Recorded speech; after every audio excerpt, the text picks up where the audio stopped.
Saya alhamdulillah NU itu saya tidak bisa, saya tinggalkan. Ini adalah tinggalan dari siapa yang kita kholi ini.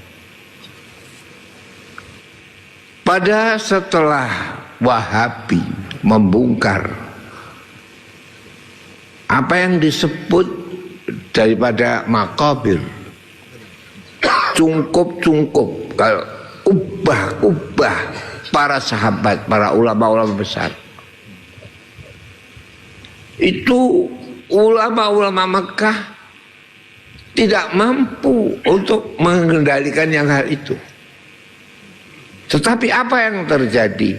Mbah Wahab sebagai pimpinan Jam'iyah Nahdlatul Wathon, yang walau Nahdlatul Wathon itu artinya gerak atau bangkitnya pencinta tanah air, tapi Nahdlatul Wathon mempunyai anak organisasi keislaman, yaitu Jam'iyatun Nasihin, yang diketuai oleh Kiai Asnawi Kudus. Tahun 25 pada waktu itu diputuskan ulama-ulama Jam'iyah Nahdlatul Wathon mengirimkan utusan menghadap Raja Abdul Aziz. Kemudian yang ditunjuk pada waktu itu, saya diceritai oleh orang tua saya dan ulama-ulama yang dahulu, mestinya dipimpin oleh Kiai Asnawi. Delegasi ulama Nahdlatul Wathon sering disebut-sebut ulama Nahdlatul, sehingga akhirnya 25 kembali, akhirnya terbentuk apa itu yang menjadi delegasi itu komite, sehingga komite Hijaz itu tidak bisa dipisahkan dengan komite Muktamar Nahdlatul Ulama yang pertama. Jadi tahun 25 datang pakai kapal, belum ada kapal terbang. Datang Januari akhir tanggal 27 atau 27 dilangsungkan pertemuan ulama-ulama, dan itu dianggap sebagai muktamar pertama Nahdlatul Ulama. Penutupan muktamar tanggal 31 Januari dengan kesepakatan para ulama yang dipelopori oleh Kiai Abdul Wahab, yang pada waktu itu adalah menjadi sesepuh dan panitia utama.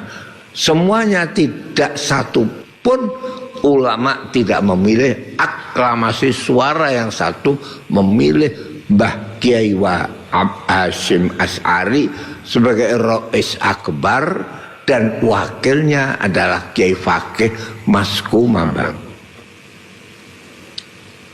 Apa itu? Sebab itu ini ya, saya tidak bisa. Sebab muridnya Mbah Kiai Fakih Masku Mambang itu yang paling utama adalah ayah saya. Pondok pertama sampai menjadi besar, ayah saya menjadi murid Kiai Fakih Masku Mambang.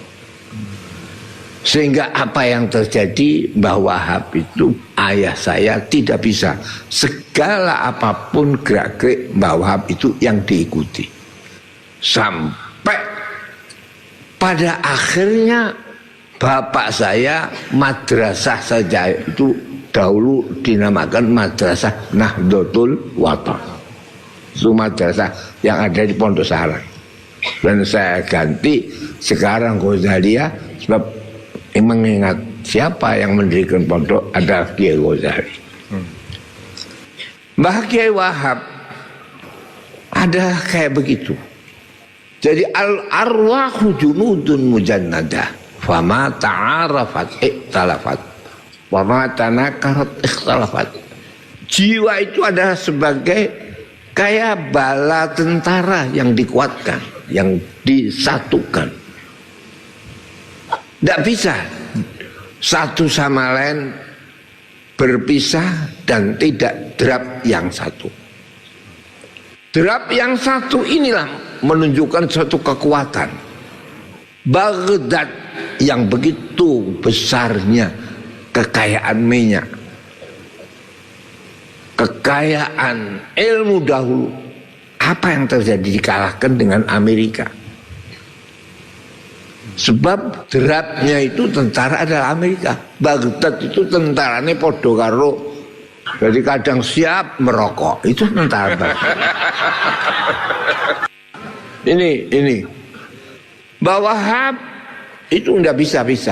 Apa sebab? Bab ayah saya adalah yang dekat dengan Kiai Fakih Mas Ngembang, dan Kiai Wahab satu-satunya ulama yang dekat dengan Mbah Hasyim. Sehingga pernah saya ceritakan di sini, tapi tidak akan saya jelaskan di majelis ini, pernah bertemu 6 mata antara Mbah Wahab, ayah saya, dan Mbah Hasyim Asy'ari. Ini Mbah Wahab adalah komite Hijaz menjadi komite Muktamar.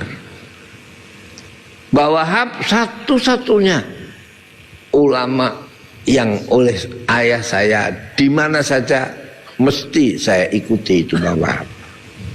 Sampai ada NU keluar dari Masyumi jadi partai, itu Mbah Wahab.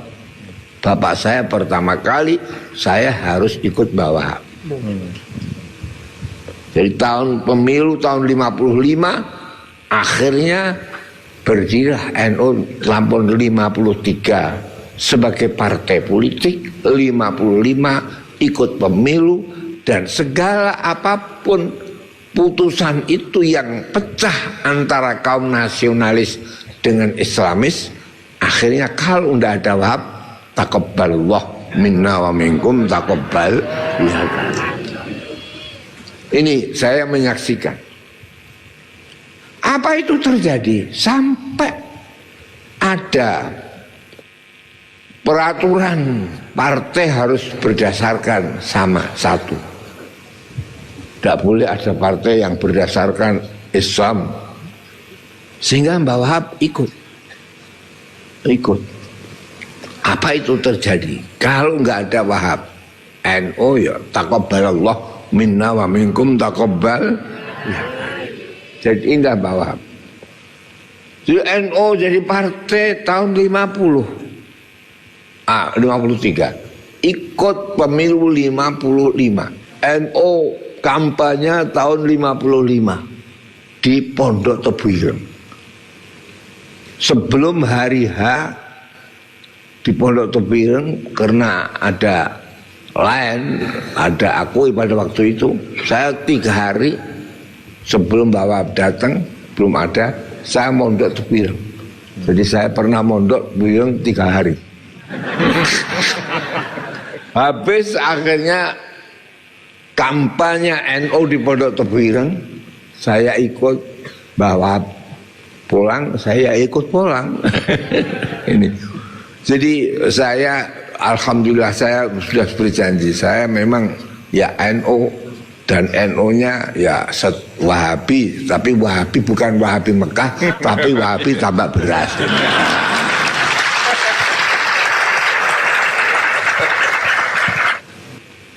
Sampai apa yang terjadi? Jadi Mbah Hasyim tidak bisa dipisahkan dengan Mbah Wahab. Siapa yang membuat semua aklamasi adalah Mbah Wahab. Begitupun proklamasi sama. Mengapa awal perjuangan Indonesia ada karena resolusi jihad bertepatan bulan Oktober. Itu resolusi jihad Oktober, tanggal berapa itu? 22. Ini Oktober 22, jadi Agustus, September, Oktober. Oktober yang kelihatan adalah Mbah Hasyim. Tetapi Oktober, November yang kelihatan ada Bung Tomo. Hari apa Pak? Pahlawan. Disinilah bahwa Indonesia tidak bisa dipisahkan antara Islamis dan nasionalis. Dari Oktober, November. Mengapa yang Allahu Akbar kok enggak Mbah Hasim? Lu kok Bung Tomo? Saya bisa ingat itu. Ini sampai akhir ini. Begitu.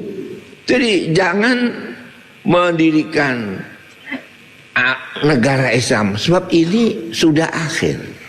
Ulama itu tiap 300 pasti berubah. Jadi 300 yang pertama adalah satu, menulis Quran, menulis hadis, kumpul Quran hadis, Umar bin Abdul Aziz. Kemudian 204 pilar Quran, hadis, ijma, qiyas. Dikembalikan lagi ke yang pertama, tahun 300 akli dan nakli, yaitu zaman Asy'ari dan Imam Maturidi. Jadi ada akli, ada nas.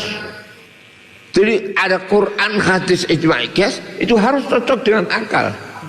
Ad-dinu aqlun waladina liman la aqla lahu. Jadi akal. Sehingga tauhid yang kita pelajari adalah tauhid ilmu kalam yang digandengkan dengan akli.